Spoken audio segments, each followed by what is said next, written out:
As we get close to landing the plane in this series, I'd like to suggest that the greatest joys that you will ever experience on this tiny window of time on this planet will be in some relationship. And I'm going to suggest that the greatest sorrows and the greatest pain that you will ever experience will have to do with a relationship. And I don't care how much money you could ever make. I don't care how famous you could ever get.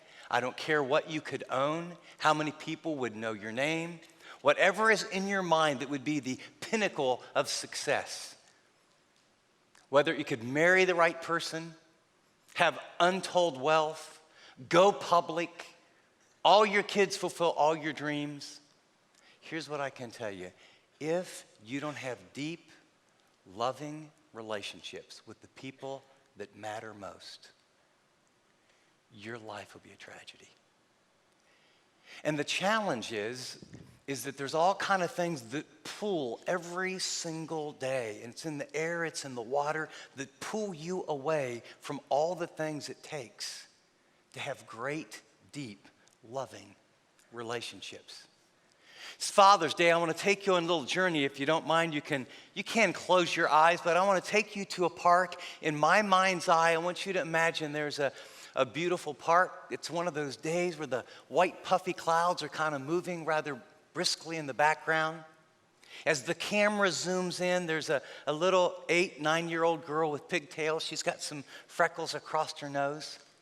There's children in the playground that are playing, but it's kind of white noise, and the focus is on this park bench with this little 8 or 9-year-old girl, and there's a man that, as you observe this, it's obvious that he's the father. He seems very nervous. He keeps flipping his keys back and forth. They're having a little chit-chat. And then as it happens, the camera begins to zoom in and you get to eavesdrop on a conversation. He's nervous and he's trying to get out a message that he's rehearsed multiple times. And just before he can kind of break the ice, this cute little girl that's the apple of his heart, that is his daughter, looks up to him and says, "Daddy, when are you going to come back home and live with me and Mommy? I miss you so much." And the little rehearsed speech that he has melts into oblivion. And he holds back the tears. And he looks her in the eye and he says, "Well, sweetheart, that's why we came to the park. It's why I picked you up. I'm not going to be coming home. It's not you. I want you to know I love you and Mommy loves you. It's not you at all. But you just can't understand now, but your Mommy and I just don't get along. We've tried really hard. I love her. She loves me. But I'm sure in your bedroom you've heard us argue. We yell at one another. We can't agree on things. We used to love each other so much, but we've just drifted apart. And so now, honey, there's a couple months in the summer you're going to get to be with me. And you'll understand someday. You really will. And I love you so much. But Daddy's not going to come home." I would suggest that little girl will remember that moment on that park bench the rest of her life. And if the research is correct, and I think it is, she won't understand when she's 18. She probably won't understand when she's 28 or 48 or even 68. And that will mark how she views men. That will mark her self-identity. That will mark her adult life as she waits for the other shoe to drop in every relationship about love. And for some of you, you were that little girl or that little boy. For others, you gave that speech.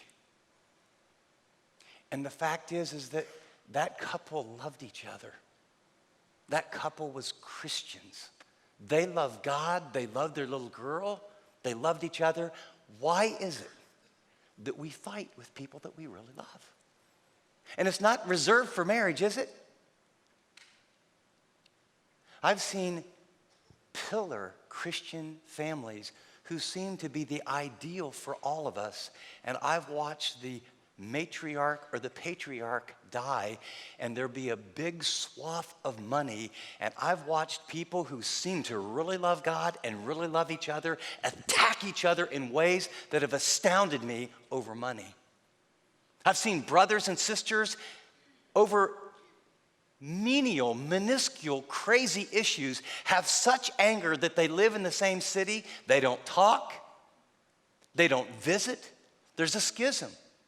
I've met people that have been in a small group for 5 to 7 to 10 years with other Christians. They've loved each other. Some gone on vacations with one another. And someone said something about someone that became to this, and it grew and it grew and it grew. And they hate each other.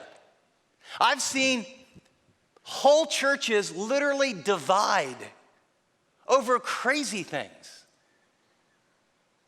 Why do we fight with those that we love? Why do we do that? Remember the story a few years ago as a grown man and his father were watching a football game, and in between the half times there was a debate about a quarterback and whether he should be able to renegotiate his contract before it was up. And they got in such a heated debate, one of them ended up shooting the other.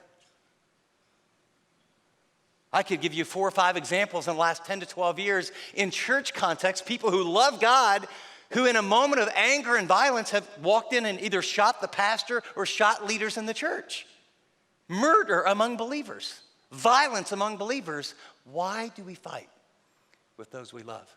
See, I think it would be unwise to talk about the 4 kinds of love, to talk about the barriers of love, to talk about communication, to have Kurt Perry come and help us understand what it looks like with clothes on, to have John come and say, you know, that social media stuff kind of pulls us apart.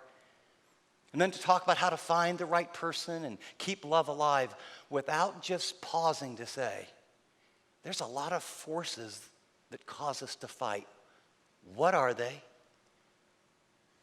What's the consequences? And what's the cure? James chapter 4, if you have your Bible, you can open it. I've put most of the passage in your notes, or open your phone or iPad, whatever you use. And what you're going to see in James chapter 4, this is the very first book of the New Testament written. It's written by Jesus' half-brother. He grows up with Jesus. He was an unbeliever. He comes to Christ. The church is exploding, and the very first letter or epistle to the church, these converted Jews living in a hostile environment, he writes to them about how to live this new life.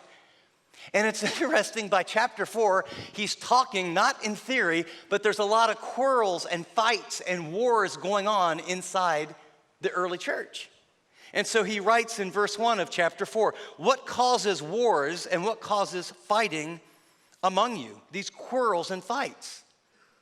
The word for wars here is protracted states of hostility. The word for fighting is specific outbursts of anger and violence.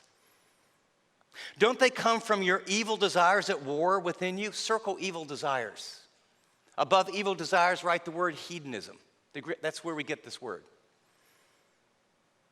You want or you lust what you don't have, so you scheme and you literally kill to get it. You're jealous of what others have, but you can't get it, so you fight and wage war to take it away from them. Yet you don't have what you want because you don't ask God for it. And even when you ask, you don't get it because your motives are all wrong, because you only want to get it for your own pleasure. The very top of your notes, he's going to answer the question, why do we fight with those we love? And the answer is penetratingly simple and very painful. The root cause of our quarrels and our fights with one another is self-gratification. The root cause. I mean, it's that simple. I want my way, you want your way. The older we get, the more sophisticated we are. In fact, what he's going to say is that it's hedonism. It's a belief system that if you could have its pleasure at its highest, you getting what you want, me getting what I want, becomes the most important thing. And when other people or circumstances or anything could threaten how you feel and what you want, we fight. In fact, notice at the bottom of your notes, I put our problem is our inner passion that craves our own way. It's the belief that pleasure, fun, sensual fulfillment must be achieved at all cost. If you wanted a simple 2 words to put in there under our problem, just put selfish pride. And we all have it. The symptoms from verse 2 are conflict, broken relationships. When we don't get our way, we get frustrated. I call it the 1 cookie and 2 two-year-old syndrome. Right? In fact, it could be 2 cookies and 2 two-year-olds. What will happen? And it's not like you have to send them to a class, right? Now, when this cookie's there, what I want you to do is want all of it and not give any to the other person, right? From birth, the scripture says the heart is deceitful above all else, desperately sick. Who can know it? There's something in our human hearts that want our way. In fact, I have a little 11-second video to show you an illustration. These children were just taken at random from some beautiful grandparents. I'm not sure who. Watch this.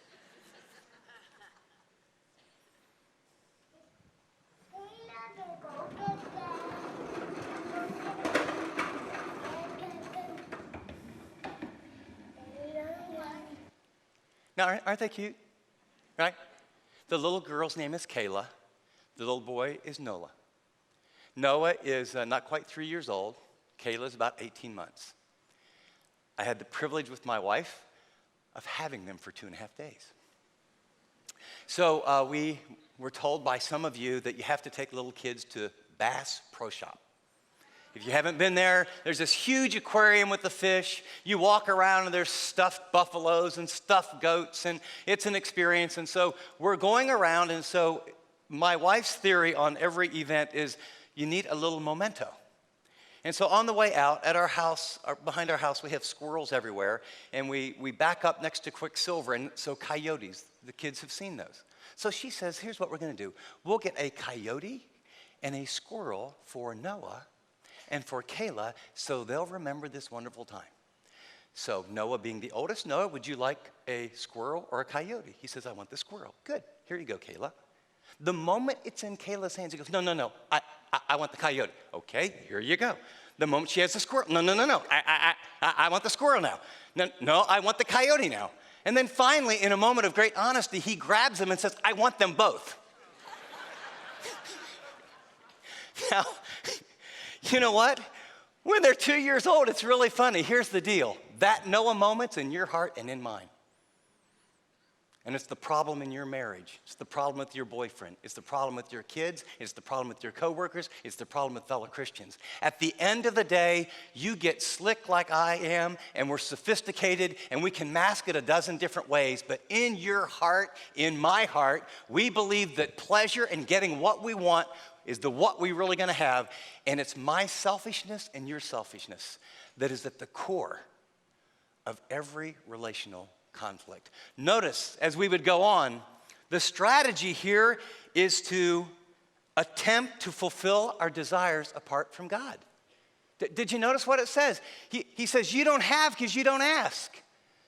I don't need God. I need a great education. I don't need God. I need money. I don't need God. I need a great body. I don't need God. I need great sex. I don't need God. I need a big house. In fact, I need another house. I need a remodeled house. I don't need God. I need a hot car. I don't need God. These little tiny earrings need to be bigger ones that have bigger diamonds in them. I don't need God. I need. And all those drives do damage to your relationships because you can't run after all that stuff and have the kind of selfless, loving, loyal, deep, intimate relationships that you want with a brother or a sister, with a mom, with a dad, with a boyfriend or girlfriend, or a husband and a wife. It's attempts to fulfill your life apart from God. Doesn't mean you don't go to church. It's like, oh yeah, that's a little slice. Oh yeah, I come to church, God. I believe in Jesus. I check the box. But how I actually live and what I think is going to deliver real happiness, there's a whole system out there. I need to look like that. I need to have that. I need to own that. It's what hedonism is. The second way for the more religious is he says, not only do you attempt to fulfill your desires apart from God, you try to use God to fulfill your desires. So, you pray, Jesus, make me happy. Jesus, give me a great body. Jesus, make me a great mate. Jesus, make all my kids turn out. Jesus, help me get them in Stanford, Yale, or an Ivy League school. Jesus, would you please take away all the pain, all the health issues, all the problems? Jesus, will you give me upward mobility? Jesus, I want to go public. Jesus, And so Jesus is like this little self-help genie, and God is a cosmic vending machine, and the whole goal of Jesus is to make my world and your world what we want it to be. And in the name of Jesus, we subtly become God, and God becomes our errand boy. It's called the prosperity gospel. It really sells on TV. Just there's a formula, A1, like the machines, A1, B4, C34. Read the Bible a little bit, give a little bit of money. Usually they want you to give them the money, and they'll talk about how it'll multiply back to you as they go off in their jet. At the heart of why we fight with one another, the problem's not out there. The problem isn't the person. The problem isn't the circumstances. The problem isn't my mate. The problem isn't my boyfriend. The problem isn't my sister. The problem isn't Hollywood. The problem isn't education. At the heart of why I fight and you fight is the root is my own selfish pride. I want my way. And when you're little, now. Well, look at the consequences. Turn the page as James doesn't leave us with simply diagnosing what the issue is. He then moves and says, okay, this is what these quarrels, this is what this fighting reveals. He says you got fighting without, frustration within, the root cause is selfishness. And he's going to tell us that our constant quarrels reveal that we've believed a lie. And just write the word hedonism. Hedonism is a worldview that promises that I'll be fulfilled by pleasure and I will do what feels good no matter what the cost. It's the lie that sensual pleasures will fill my inner longings for fulfillment, significance, and happiness. As some have said, it's the desire to have possessions, the desire to feel pleasure, and the desire to be power. Sex, salary, and status drive us. And when sex, salary, and status drive us, our relationships crumble. Not only have we believed a lie, but we've betrayed a trust.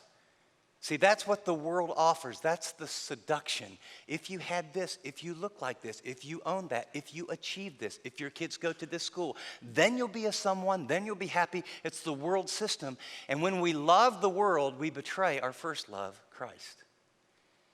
And then finally, when that happens, unknowingly, naively, we actually shift positions in our relationship with God, and instead of being our Father who we're dependent on, who wants to bless and help us and give us the deepest joy. Jesus said, I came that you could have life and have it abundantly. He says we actually become an enemy of God. Is that crazy? Notice, where in the world do you get this, Chip? Look at verses 4 through 6. This is what he calls them. You adulterers. He's talking to a church. Don't you realize that friendship with the world makes you an enemy of God? I say it again. If you want to be a friend of the world, it's in the middle tense. You make yourself, it's a voluntary thing we do to ourselves. You make yourself an enemy of God. Do you think the scriptures have no meaning when they say that God is passionate? That the spirit he has placed within us should be faithful to him? You might circle that word passionate. The word literally is God is jealous. God is jealous about the spirit that he's placed within us. And then notice, and he gives grace generously, as the scriptures say. So grace is God giving us both the want to and the will to live our lives the way he wants us to, so that it honors him and really is for our good. And so notice it says, and his grace is generous. He's opposed to the proud, but gives grace to the humble. So my selfish pride is the problem in relationships with God and with others. But God is gracious. When it says he's opposed, right above that, A-N-T-I. That's the prefix on this word, anti. It means to be against. It's a picture in the Old Testament of God putting on holy armor and array to go against his enemies. When I am proud, when I'm in the me first mindset, my way, my stuff, my pleasure, my agenda, God literally says, I take on holy array and I'm against you. You've become my enemy. Now, I don't know about you, but that is serious stuff because he's jealous. He calls us adulterers. The Old Testament picture of Israel is they were wedded to God who gave birth to this great nation called Israel. And when they would worship idols and take their children and throw them into the fire, and when they get involved with the fertility guides and all manner of sexuality, and they begin to compromise, he called them, you're committing spiritual adultery. And James, being thoroughly Jewish, looking at this early church, seeing what his half-brother Jesus, the Son of God, fully man, fully God, died, rose from the dead. He says, he's our first love, and you're living as though the world system is going to deliver. Jesus said, I came that you could have life, have it abundantly. When you do that, here's what God does. You betray the trust. Some of us have, I think, completely missed the issue of sin. Sin, the word just literally means missing the mark. It's the picture of an archer and there's a target and you reach back and you let it go and it falls short of the target. Much of Christianity, quite honestly, has turned into behavior modification. And so the question that we tend to ask is how close to sin can I get without it doing damage or being really wrong? So if I'm dating someone, how far can we go?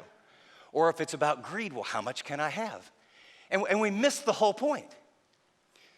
You might jot this little phrase down. Sin is always fundamentally a relational issue. It's not a behavioral issue. It's a relational issue. See, it's the difference. Let me put it this way. How many of you, let's say you have a boyfriend or girlfriend. I imagine a number of you either have been married or are married. And let's say your boyfriend or your girlfriend or your marriage partner came to you and said, hey, you know, I think we got a great relationship. I'd like to flirt just a little at work. Not a lot. Just, I mean, just casually.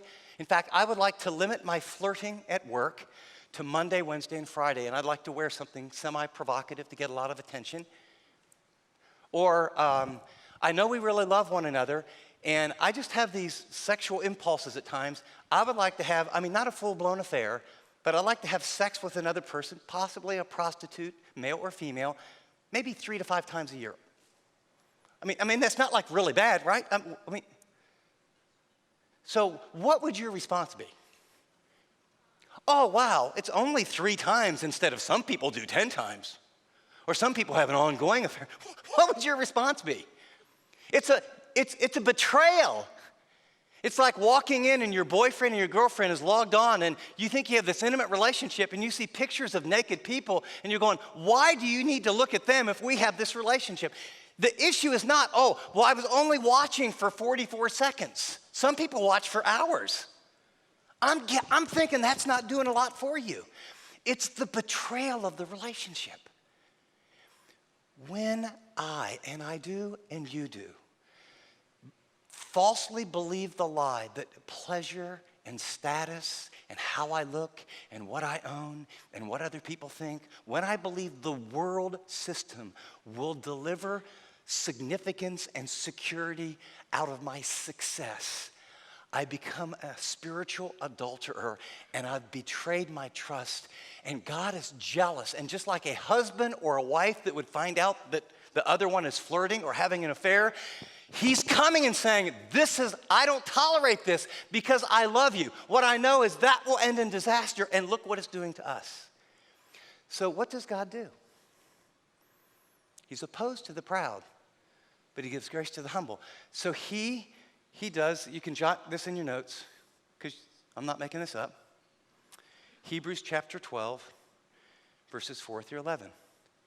He disciplines every son or every daughter that's his own.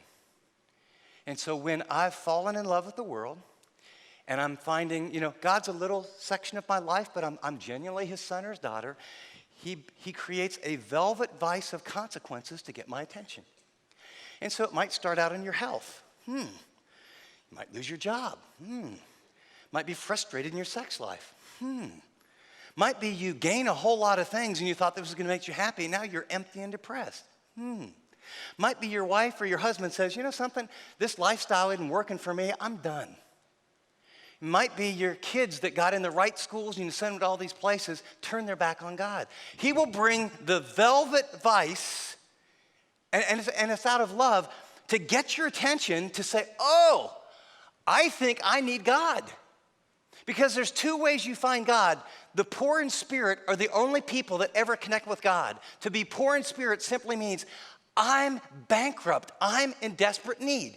You can discover that and voluntarily say, oh, Jesus, help me. Or you can discover it by this velvet vice. And some of us that are the most hard-headed, guess what? It gets harder and harder and harder and harder. I won't bore you with my 3-year journey of living as a carnal Christian. And then so you lose your girlfriend. And then in the middle of my basketball season, I pull a quad. And then, and finally it was like, okay, God. I mean, this wasn't, for me it was, okay, if you can't lick him, join him. I surrender my life, not out of nobility. I surrender my life because I'm a genuine son, and you so love me, and you want the best for me, you will not allow me to continue in a lifestyle that dishonors you. So where are you at? Where's the conflicts in your life? Where's the frustration within? Where's the lack of satisfaction?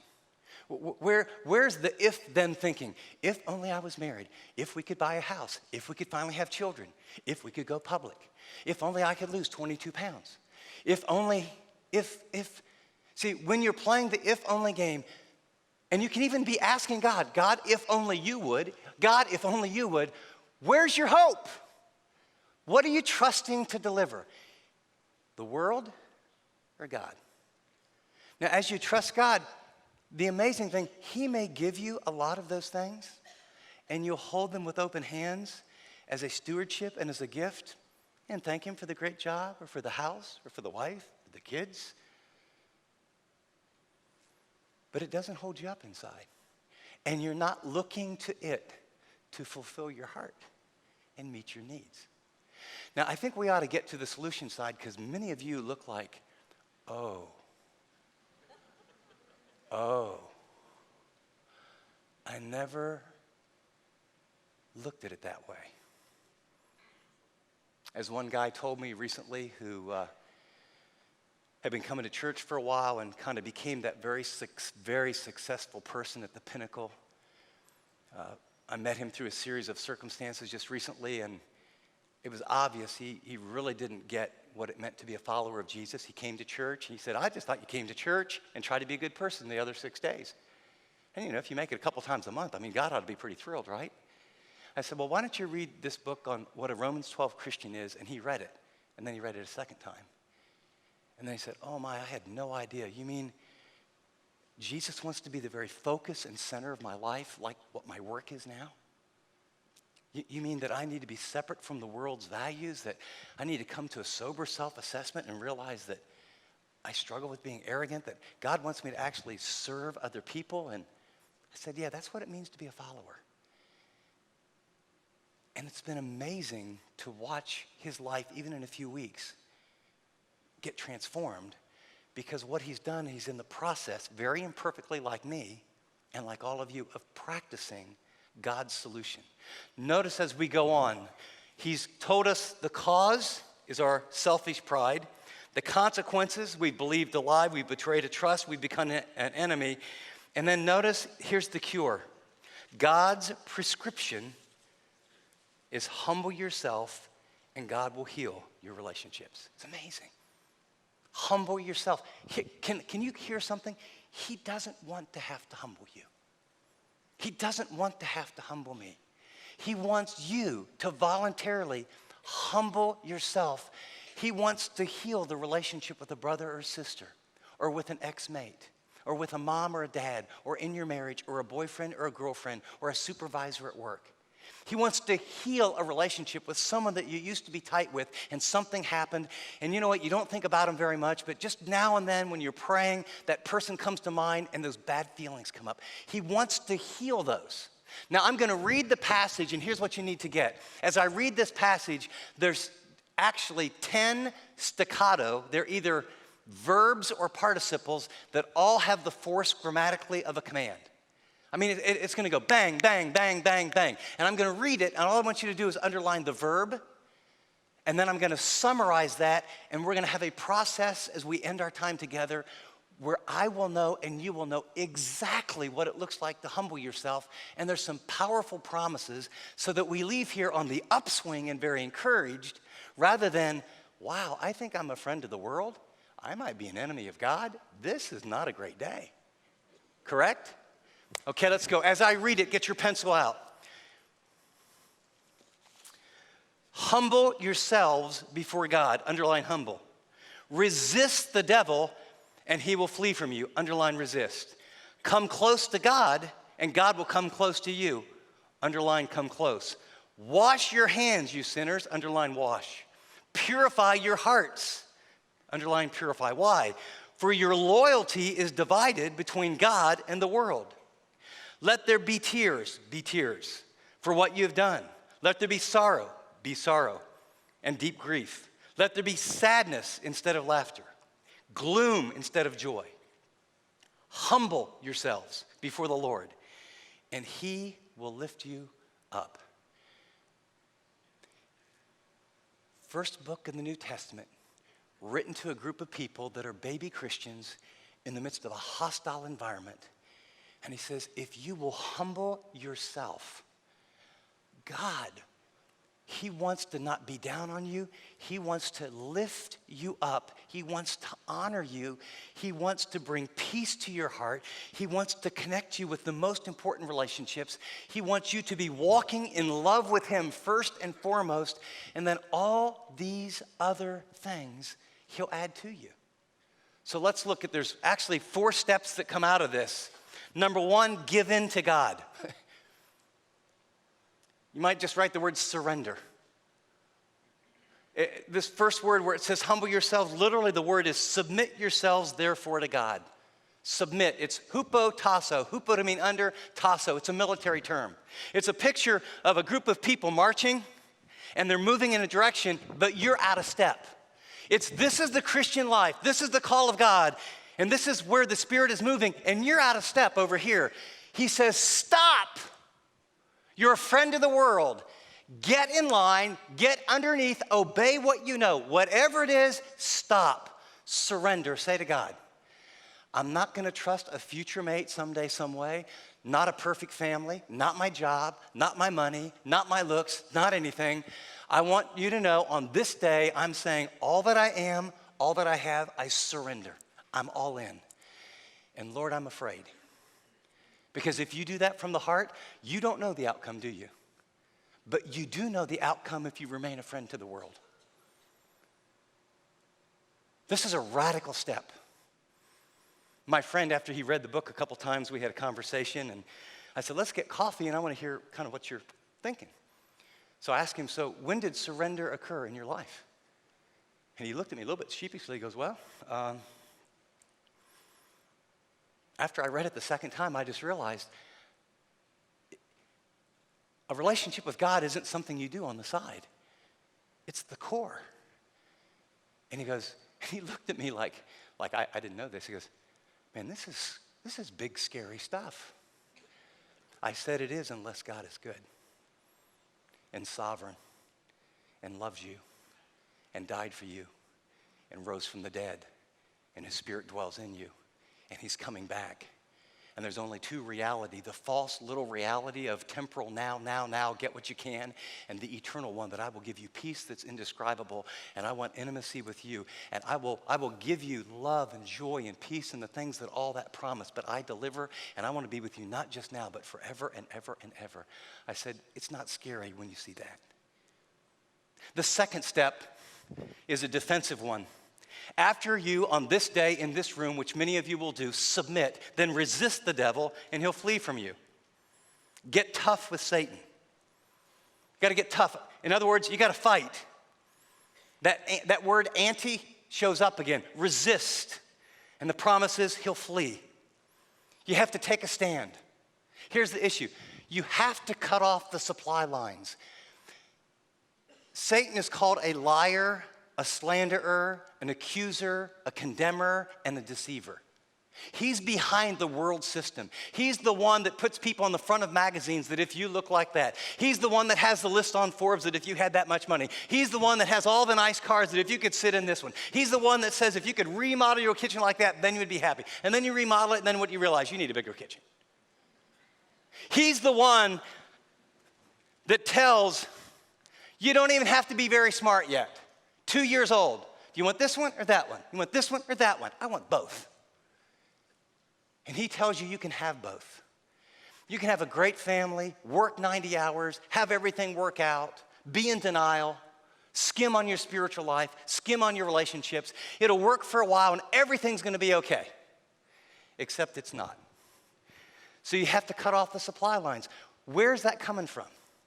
For some of you, I would encourage you, this is so radical, but if you're in a relationship that is wooing you into that, break it off. If you're putting something in your mind or hanging around people that keep pulling you away from God, take a break. Do a 10-day media fast after the Warriors game tonight. I'm only slightly kidding. But do you understand what I'm saying? Is if the messages are constant, if the people you hang with, if the romance novels, if the reality shows, if The Bachelor, if The Bachelorette, you can't keep taking all this into your brain and somehow go, oh, and I really love Jesus. You will either fill your mind with truth and with people that are in step with the Spirit, or you're going to fill your mind with trash that promises this and delivers pain and destruction and separation and divorce and depression and kids alienated from you and disappointment. And God says, I'm jealous for you. See, the thing about sin is it's not like you cross a little line and God has some big thing, like this huge refrigerator in the sky. Okay, Chip did this, 2 demerit points. No, this is breaking God's heart. This is a love relationship. This is, Chip doesn't believe that I'm good, so he thinks that, quote, being a great pastor or working 90 hours or having his kids turn out a certain way, his behavior tells me he's not really surrendered to me. He's trying to, see, it happens in ministry just like in work. And if you would listen to your behavior instead of your words and your self-talk, you would see whose friend you are, a lover of God or a lover of the world. And you have to resist. The third thing he's going to tell us, after you resist the devil, is draw near to God, and I love this one. He'll draw near to you. Get close to God. Remember the story of the prodigal son? I would remind you that the father did not go find the prodigal son. The prodigal son came to the awareness that he was bankrupt, that he was eating pig slop, and that God had a better plan, his father had a better plan. And when he turned and came back, the father ran to meet him. He was waiting to meet him. And when he was met, he didn't get what we would get. Man, if one of my kids did that, it would be a lecture. Why did you do that? I told you that, and you blew your money, and what's wrong with you? And get with the program, and you can live out in the bunkhouse, and you can earn your way back to me, and when you have enough money, then maybe you can be my son again. That's how humans think. God's grace is lavish. That boy came back with his tail between his legs. He was humiliated. And he had a speech about how, just hire me. I can't even be a son. I don't deserve. Of course you don't deserve. And the father says, kill the fatted calf. Then he took on a signet ring, which would be like a black credit card for the family estate. Slaves are barefooted, sandals. Then put the greatest robe, and the greatest robe was the father's robe. And God wants you to know there may be consequences. It may be difficult. You may have to apologize to people. You may have to own some stuff about your past, but he will meet you with open arms and love you, hold you, restore you, bring about healing. I just got a little note. I forgot to bring it. It's on my desk at home. And it said, Dear Chip, a year ago, after a service, we prayed together. And Basically, I was very much struggling. I didn't have custody of my kids. I want you to know, after a year, I now have custody of my children, and God has restored our marriage. I've married people that have been divorced for 5 and 7 years who both came back around. I'm not saying that's always going to happen. Here's what I'm saying. There's times I feel so desperate or far from God, or I'm hurting, or I have a bad attitude, or I'm being selfish, and I become aware of it, and there's a promise. I'm going to resist the devil, and when I'm going to draw near to God, he'll draw near to me. And this isn't just an emotional moment. I don't feel like reading the Bible. I'm going to draw near. I'm going to read. I don't feel like talking to you, so I'm going to tell you, I don't feel like talking to you right now. I'm upset and angry about this, so I'm going to be honest because you're my father. I can't handle this. A young gal came last night, broken, tears. I said, how can we help? She began to talk a little bit, and then she said, I know I can't do this alone. I said, there's a young gal right there that really loves God, and I'll guarantee, you know what, you need to talk to a woman. I have no idea other than I can tell. It's deep, and it's going to be hard. You are not alone. We will go through this with you. And that's how you draw near to God. My friend, I met with him, and he said, so, you know, he said, like, do you read the Bible like every day? I mean, he was kind of like, I said, yeah. Like, every day? Yeah. And it's not like I get brownie points for it. I said, I quickly forget whose son I am. I quickly get enamored with and get sucked into the world system. I read it, not because I ought to or I should. I read it so I could hear God's voice, that I'd be reminded that he loves me. Because what I know is I'm always going to be a product of my thought life. So whatever I think about, that's who I'm going to become. My current thoughts are the person that will show up 2 and 3 years from now. So I have to have the kind of thoughts in my mind. As a man thinks in his heart, so he or she becomes. He goes, oh, so where should I start? I said, start in the book of Mark, because it talks about a real follower. I got a text like one day later. Okay, I'm done with Mark. Now what do? I said, keep going right. And then he said, man, some of this is really hard. He said, I read that book about being in community. He says, I've never experienced that.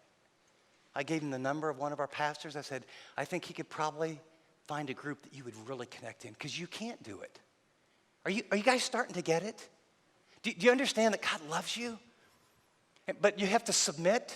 You have to resist. You have to draw near. And then finally, notice what he says.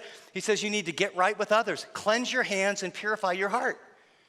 You got to make things right. So you look at your life and you say, so what am I doing with my hands? Is it work? What am I doing with my hands? Is it something immoral? What am I doing with my hands? Is it stealing? What am I doing with my hands? Am I abusive? Cleanse your hands.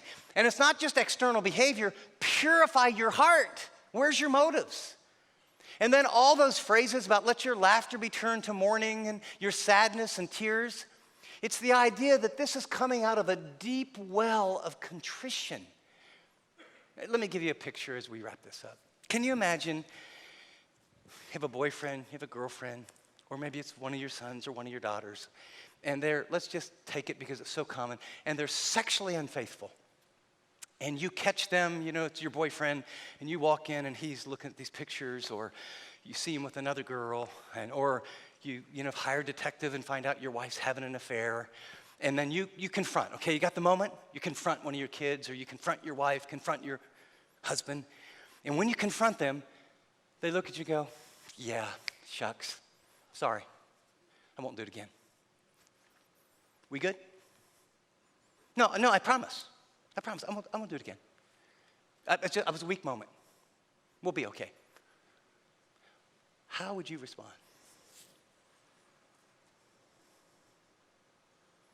All those words, I mean, look at your text. Look what it says. Mourn. Let there be tears. Literally, the word is be wretched. It's a picture of turning away from luxury. But what if that happened, and the moment it happened, they burst into tears, and they said, I've been struggling with this guilt. I've tried to stop. I talked with a couple people. I can't stop. Oh, please give me another chance. Please give me another chance. I'm so sorry. I don't want to lose you. And I mean, it was for real, and it was contrite. It was from the heart. And you know what? I'm good for, I'll go to counseling. You know what? I'll get on a program. I'm glad for us to live apart if we need to for 3 or 4 months. I will live the kind of life, whatever it takes. I don't want to lose you. What would your response be?